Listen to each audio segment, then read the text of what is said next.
Well, the federal government is in a partial shutdown today after members of the Senate and House failed to approve a spending bill to fund the government.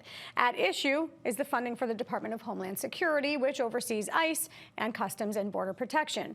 And so just 2.5 months after the longest government shutdown in history, we find ourselves yet again in another political standoff between the parties. So how did we get here? Let's ask our Washington, D.C. correspondent, Ben Hulack, who joins us now. Ben, what happened? What happened over the course of the weekend where we know on Friday House members did pass a bill package, sent it to the Senate? What's happened since then? Right. So the Senate actually moved most recently. They passed at issue, essentially, I'll back up a little. At issue is 6 different bills to fund the government. Congress every year has to pass 12 bills. They have passed 6 of them all the way through September. Now they're down to 6 more.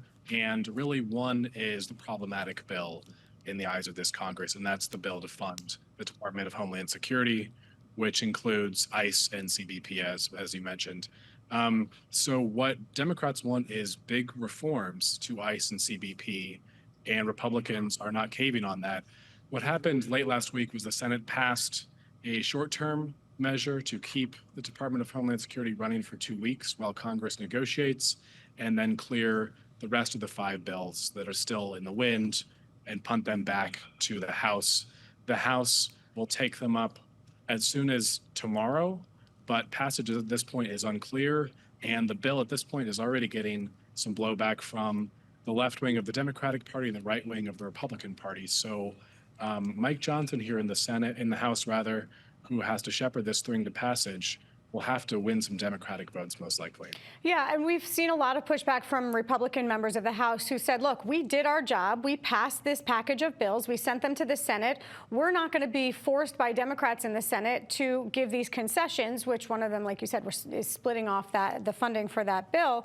But Speaker Johnson has said that he's confident he can get this vote passed by tomorrow. How's he going to do that? At this point, it looks like he will have to rely on some sort of outreach from Democrats, because the House Freedom Caucus, this hard right sort of bloc of Republicans in the House who are notoriously anti-spending, anti-government voters, they at this point are against it.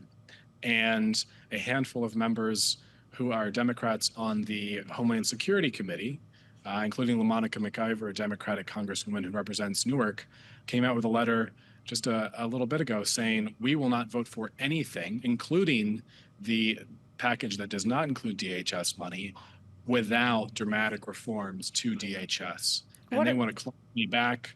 They want to rewrite the agency overall. Part of their point, and this has been missed by a lot of the public and reporters like me, ICE and CBP are funded through the rest of the Trump administration. That was what happened. That was one line item, a few line items, but that was a big element of the big budget law that went into effect last summer. So even if Congress, in theory, were to strip out all DHS funding right now, the agency is still running on a bunch of money through 2029.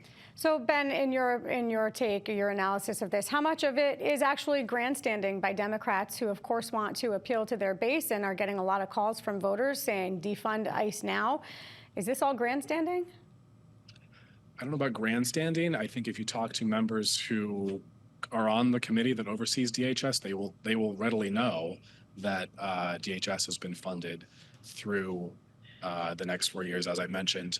A lot of it is politically impractical. Right, this will not happen. Congress will not be able to defund this broad agency without help from Republicans, which simply won't happen. And of course, the president would have to sign such a bill into law. Democrats also want to impeach and convict and remove Kristi Noem, the head of DHS, from her office as Secretary of DHS. That also won't happen in this 119th Congress. So that's certainly maybe not grandstanding, I don't know, political gamesmanship, perhaps, but functionally, of course, it could happen, but in this political environment, no way. Yeah, you mentioned the impeachment potentially of Secretary Kristi Noem. What are you hearing from New Jersey's delegation in terms of support or opposition to that? So the signatures are rolling in to impeach her. I talked with Bonnie Watson Coleman, sort of the liberal lion of the delegation for many years, and her sense was she signed on right after the second shooting, the second killing in Minnesota last weekend, and her sense was the administration might be trying to tell us not to believe our eyes, but I believe my eyes, and this is an agency that needs to be reformed. At this point, and these are probably numbers that will change. I believe every Democratic member from New Jersey, except for Herb Conway, has signed on. That includes Josh Gottheimer, who's typically a lot more closely aligned with law enforcement. So this is something that will soon, I would bet every Democratic House member will have signed on. And some members who voted recently to give ICE more funding have walked that back.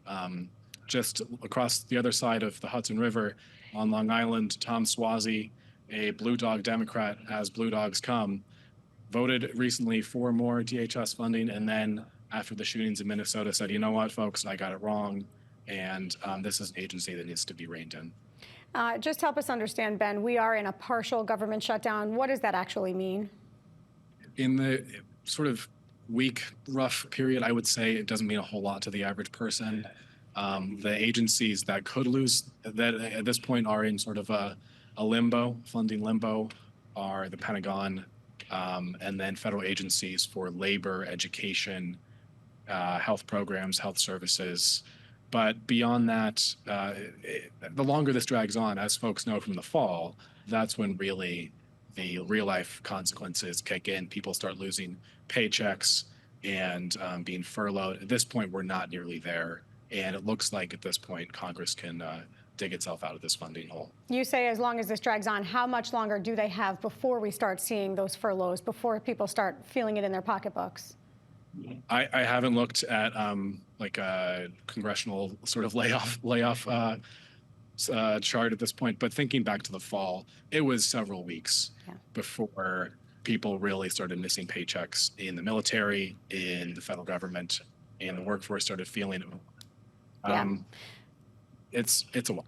We'll be watching. Ben Hulack in Washington, D.C. for us. Thank you. Of course.